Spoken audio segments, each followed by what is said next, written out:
Want to spend some time this morning looking at Romans chapter 12, the chapter which Janet has read to us. But before we do that, I just want us to cast our minds around the concept of building. I don't know whether you've ever started a building from scratch. You had nothing other than an idea.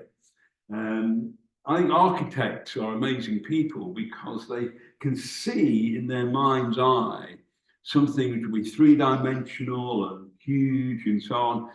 And they can then put it down to lines on a piece of paper, bring it down just to two-dimensional drawings. And I wish I could do that. I've never been able to do that. I used to do a lot of work with builders when I worked for the YMCA and built a lot of YMCA hostels.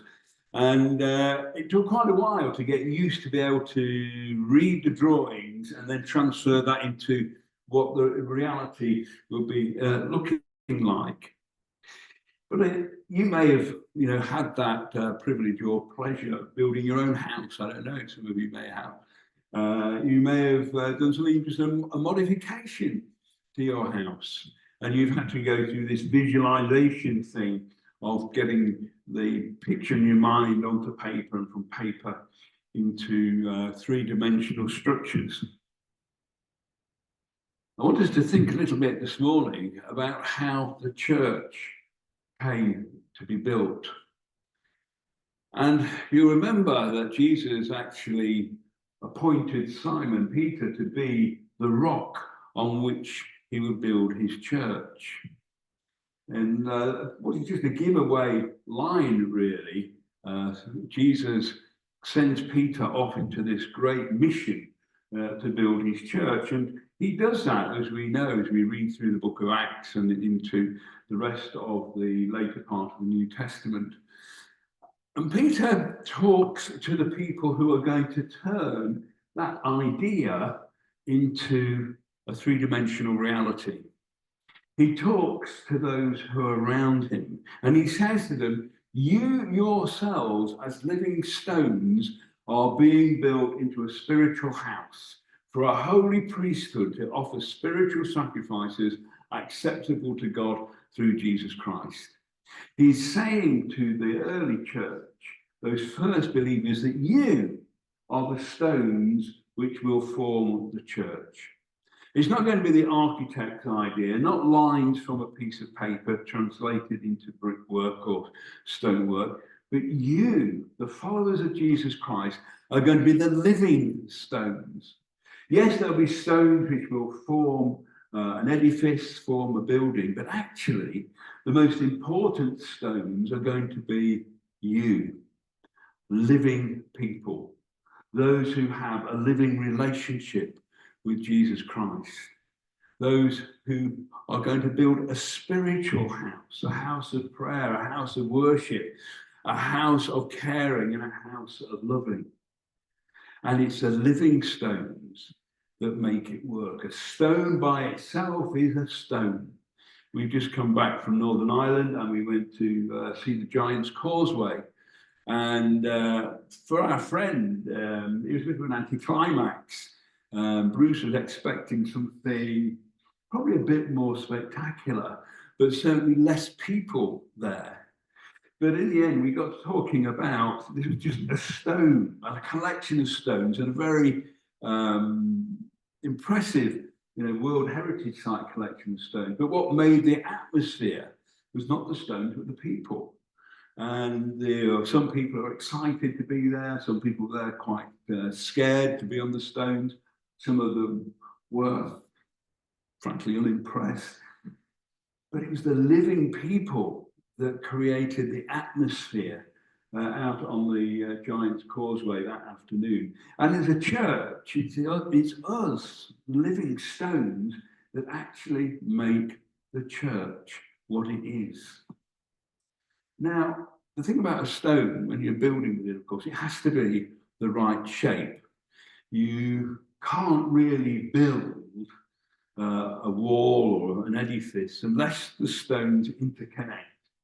Now, that doesn't mean all the stones have to be the same. You can have big stones, little stones, square stones, round stones, But the important thing is they're shaped to fit. They slot into their given place within that structure.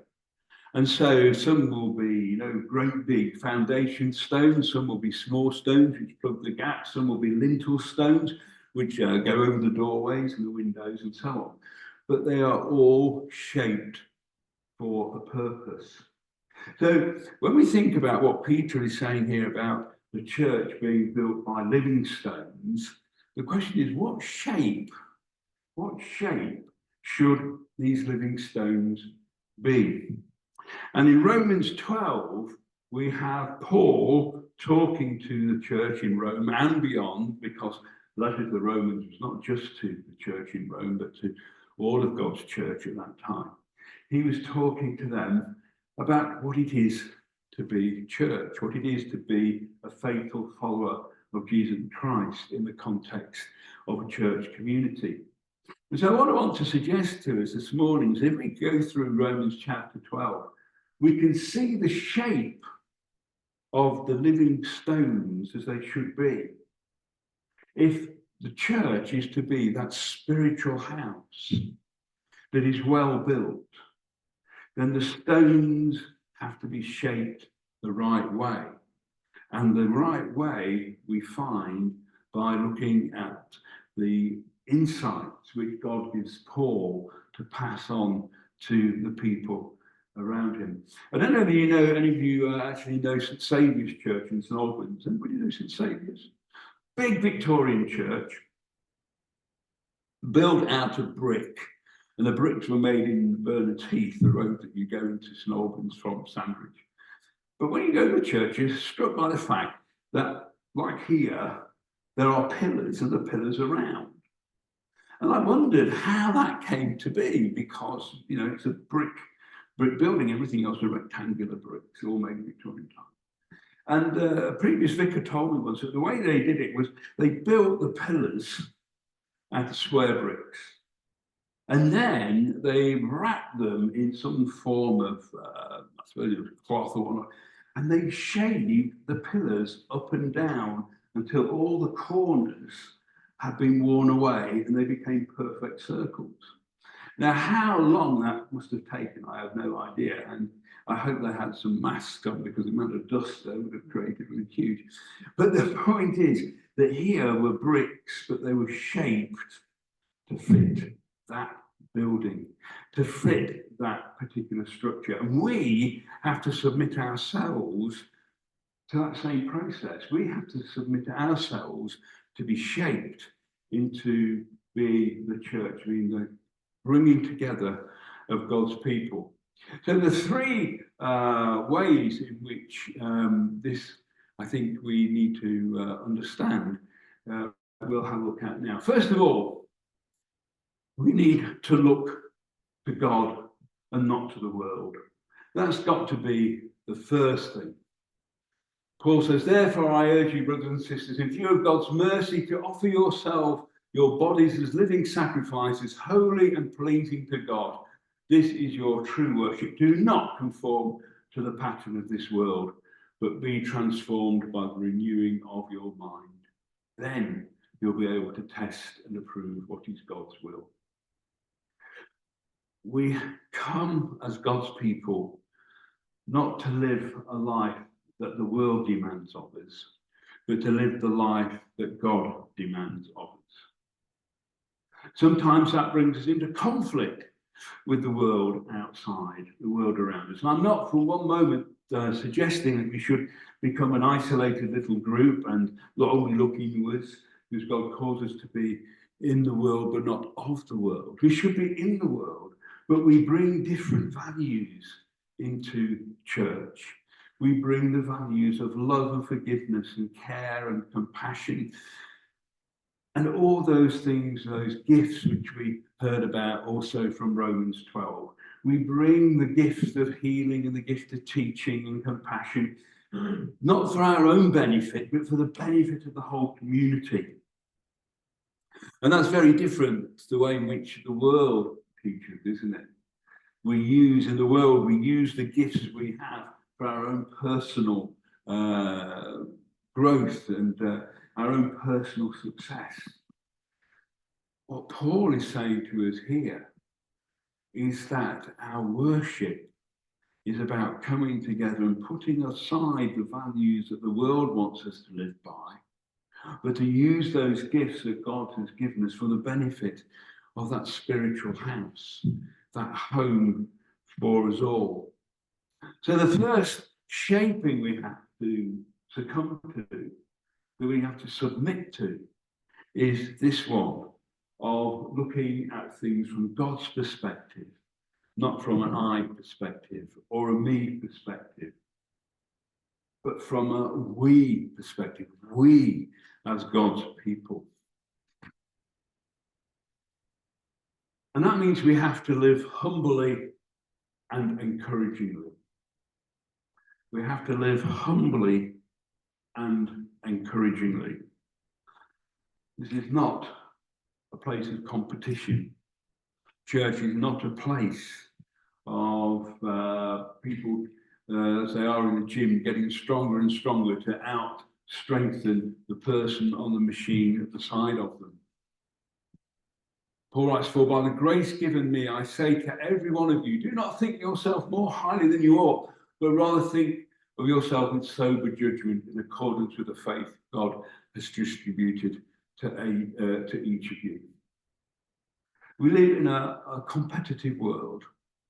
You know, we often used to talk about living, keeping up with the Joneses, you know, having a better life than our neighbours, getting a newer car or a newer telly or whatever it was. You know, that element of competition, and it does happen in church too. You know, there are people who I've come across who've tried to be set themselves as being more spiritual than somebody else, or having a deeper relationship than somebody else. That isn't the way that we are supposed to live.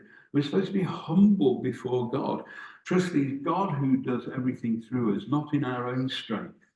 That each of us is one child of God in God's eyes, and we come to our Father as a child comes to their father, in humility and seeking strength and guidance, rather than coming and saying we've got all the answers.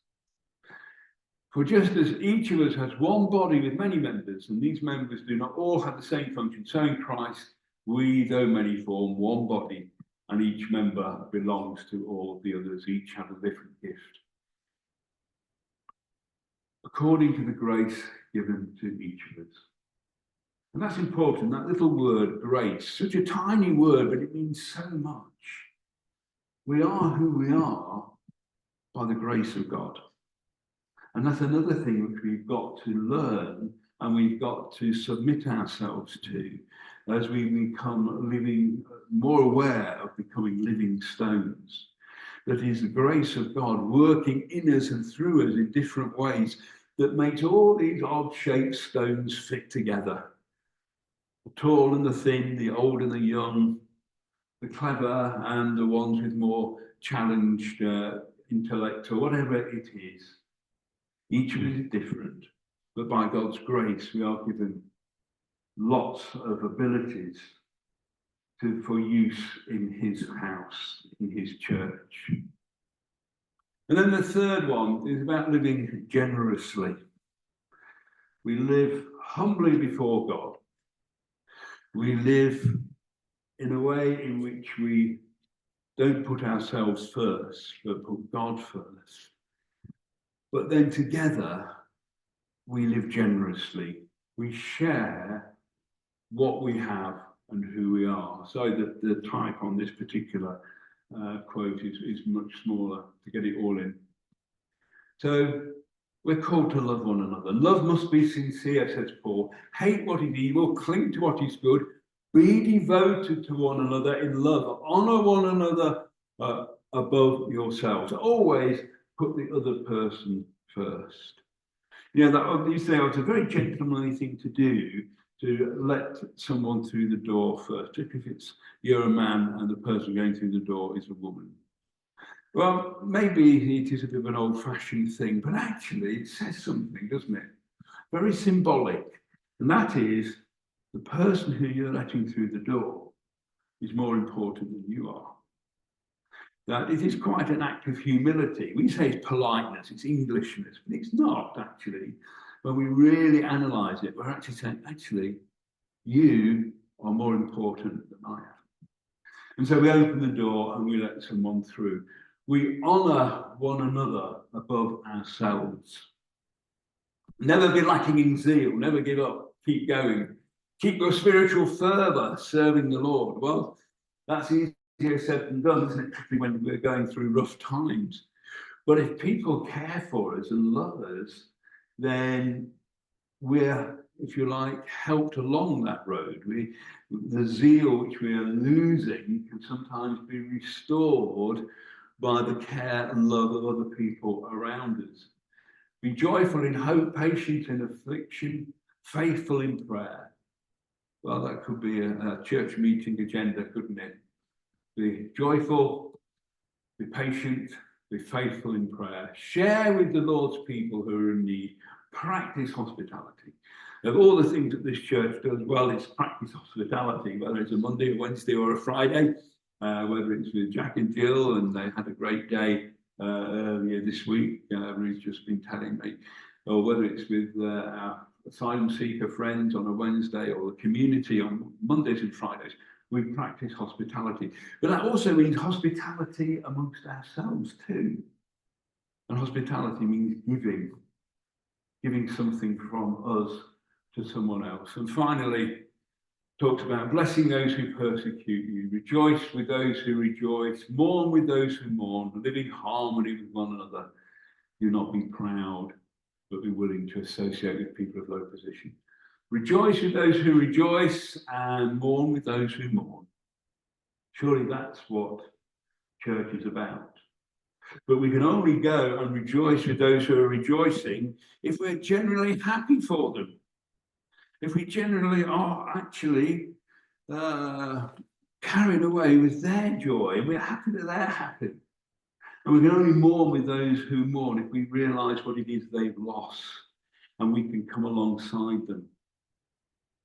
So all of these things then are what shape us. And there's a little final bit there about do not repay anyone for evil. Be careful to do what is right.